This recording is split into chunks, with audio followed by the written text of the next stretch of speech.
이사야 32장 1절 2절 말씀 봉독합니다. 이사야 32장 1절 2절 말씀입니다. 같이 봉독합니다. 보라, 장차 한 왕이 공의로 통치할 것이요 방백들이 정의로 다스릴 것이며 또 그 사람은 광풍을 피하는 곳, 폭우를 가리는 곳 같을 것이며 마른 땅의 냇물 같을 것이며 곤비한 땅에 큰 바위 그늘 같으리니. 아멘. 아멘. 오늘 말씀은 먼 미래에 있을 일로서 의롭고 자유로운 왕이 다스릴 왕국에 대해서 예언하는 것을 내용으로 하고 있습니다. 하나님께서 회개한 유다에게 복을 주시고 또 유다의 원수들을 심판하시면서 이제는 먼 미래에 있을 그 메시아가 다스리시는 왕국에 대해서 말씀을 하고 있습니다. 그래서 이제 예수님에 대한 암시가 여기서 등장하게 되는 것입니다. 장차 한 왕이 공의로 통치할 것이다 라고 했습니다. 1절입니다. 한 왕은 유다 백성은 알지 못하는 장차 오실 분을 말합니다. 완벽한 공의로 통치하실 분입니다. 구체적으로 이 한 왕은 하나님의 성육신하신 메시아를 지시하는 것으로 봅니다. 공의는 히브리어로 체데크라는 말을 쓰는데요. 죄로 오염된 인간에서는 결코 나올 수 없는 신적인 속성을 말합니다. 하나님께서 하나님의 뜻으로 온전히 통치하시는 공의로운 세상을 말합니다. 방백들은 정의로 다스린다 했습니다. 여기서 방백들은 하나님의 뜻을 따라 메시아 왕국을 통치할 자들을 말합니다. 그들은 하나님의 뜻을 따라 새로운 세상을 공의와 정의로 다스릴 것입니다. 왜 여기서 공의와 정의가 중요한 주제가 되느냐 하면요. 이스라엘 백성들이 유다도 그렇고 이스라엘도 그렇고 결국은 공의가 없어졌어요.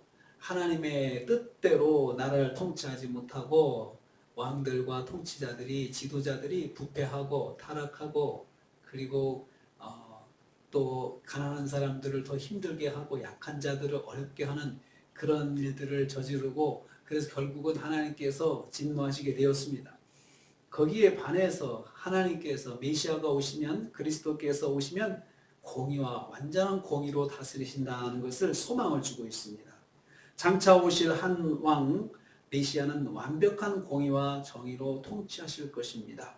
두 번째로요. 2절 전반부입니다. 의로운 왕은 피난처가 되실 것입니다. 그 사람은 광풍을 피하는 곳 같을 것이다 했습니다. 여기서 그 사람이라고 하는 것은 앞절에 장차 오실 의로운 왕을 받고 있습니다. 한 사람이라 했어요. 한 사람이라 하면 대신할 사람이 없는 오직 한 사람이심을 암시합니다. 유일하신 하나님 자신을 말합니다. 그분은 광풍을 피하는 곳이 되신다 했습니다. 환난의 바람을 피할 피난처가 되신다는 뜻입니다. 폭우를 가리우는 곳이라 했습니다. 이 말은 하나님의 백성에게 위협이 되는 세상의 모든 환난을 피하게 하심을 말씀합니다. 메시아께서 모든 환난을 이기시고 그의 백성에게 최종적인 승리를 부여해 주실 것을 말씀하고 있습니다. 메시아가 오시면 성도들이 당할 환난과 고난의 피난처가 되어 주실 것입니다. 세 번째로요. 의로운 왕은 냇물과 그늘이 되어 주신다 했습니다. 2절 후반부입니다. 마른 땅에 냇물 같을 것이고 곤비한 땅에 큰 바위 그늘 같으리니. 누가 그렇다는 것입니까? 그 사람 곧 메시아입니다. 한 왕으로 표현된 메시아입니다.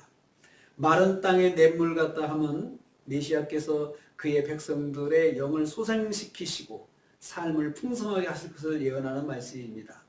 마른 땅은 뜨거운 열기로 바싹 마른 사막을 말합니다. 사막에 냇물이 흐르는 것은 기적적인 일이고 불모의 땅이 비옥한 땅으로 변하는 것을 말씀하고 있습니다. 곤비한 땅에 큰 바위 그늘 같다고 했습니다. 장차 오실 의로운 왕이 그의 모든 백성에게 모든 피로를 잊고도 남게 할 만한 편안한 안식처가 되실 것을 말씀하고 있습니다. 사막의 큰 바위는 사막의 여행자들에게 큰 그늘이 됩니다.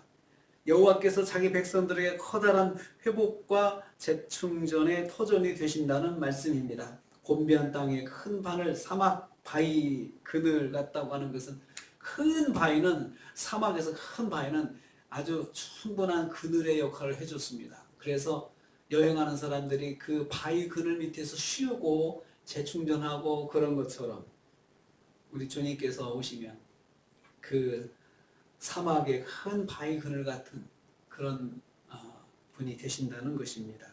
메시아가 오셔서 기적적인 회복과 재충전의 은혜를 베풀어 주실 것을 말씀하고 있습니다. 환난 당한 자들의 피난처가 되시는 분이 바로 우리 주님이시다, 하나님이시다 그랬습니다. 그래서 시편 말씀에 보면은 시편 기자들은 다윗은 환난 날에 여호와께 피하고 하나님께 피했다라고 시편에 그렇게 말씀하고 있습니다. 메시아가 오시면 성도들이 당하는 환난과 고난의 피난처가 되어 주실 것입니다. 어떤 어려움이 있어도 우리가 하나님께 피하면 그늘이 되어 주시고 또 위로해 주시고 그리고 기적적인 회복과 치유의 은혜를 허락해 주신다는 그런 말씀이 되고 있습니다. 한 왕에 대한 소망을 그래서 갖게 하는 것입니다.